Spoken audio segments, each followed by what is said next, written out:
Seorang pemuda datang ke sebuah toko dan bertanya, "Apakah ini toko Alejo?" Istri Alejo yang sedang duduk di sana menjawab, "Ya, ini toko Alejo, tetapi dia tidak ada saat ini." "Ada apa? Siapa kamu?" Pemuda itu tersenyum dan berkata, "Saya temannya Diego." Dengan heran dia berkata, "Diego? Dia tidak pernah menyebut namamu." Pemuda itu bertanya, "Apakah kamu menikah dengan Alejo?" Dia menjawab, "Ya." Pemuda itu berkata, "Ini adalah undangan pernikahan saya. Saya akan menikah dan kalian berdua harus datang." Wanita itu menjawab, "Kami bahkan tidak mengenalmu.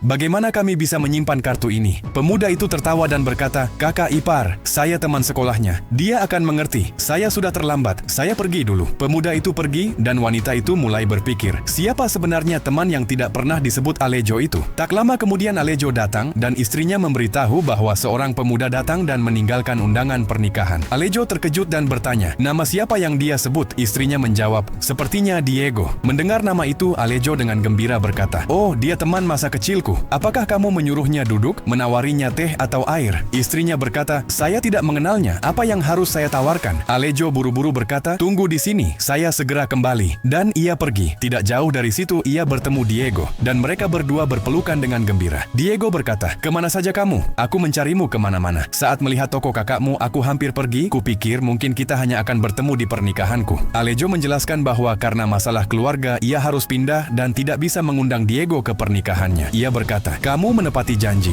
Bahkan setelah bertahun-tahun, kamu tidak melupakanku." Diego sedikit menyalahkan dan berkata, "Tapi kamu juga tidak mengundangku ke pernikahanmu." "Ketika aku melihat kakak iparmu di toko, aku sangat terkejut." Lalu ia bertanya, "Apa yang terjadi?" Alejo dengan sedih menjelaskan, "Ayahku meninggal. Kamu tahu dia menderita kanker. Kami melakukan banyak pengobatan, tetapi biayanya sangat tinggi. Gadis yang kamu lihat di toko adalah tetangga. Ayahnya adalah teman ayahku. Dan keinginan terakhir ayahku adalah melihat pernikahanku dengan matanya sendiri. Jadi semuanya terjadi dengan sangat cepat." Diego mengungkapkan belasungkawa, lalu dengan senang berkata, "Baiklah, sekarang kamu harus datang ke pernikahanku. Bawa istrimu dan keponakanmu juga." Alejo berkata, "Tentu kami akan datang." Diego pun pergi. Dalam perjalanan pulang, Alejo berpikir, Diego telah menjadi pria yang hebat, namun dia tetap tidak melupakanku. Sementara keadaan kami begitu sulit. Tidak ada pakaian bagus dan tidak ada pekerjaan. Ia membuka undangan pernikahan itu dan melihat banyak uang di dalamnya, membuat matanya berkaca-kaca. Ia berkata, "Diego, dulu kamu selalu memperhatikanku, dan hari ini kamu melakukannya lagi. Aku tidak akan pernah melupakan kebaikanmu. Aku akan datang ke pernikahanmu dengan pakaian terbaik dan memberitahu semua orang betapa besar cinta persahabatan kita." Lalu ia dengan bahagia hendak menunjukkan kartu itu kepada istrinya. Moral, meskipun waktu berubah, keadaan menjadi sulit atau hubungan terputus, persahabatan sejati tidak pernah berubah. Jangan lupa like dan bagikan video ini. Tinggalkan komentar berharga Anda dan dukung sutradara dengan berlangganan channel ini.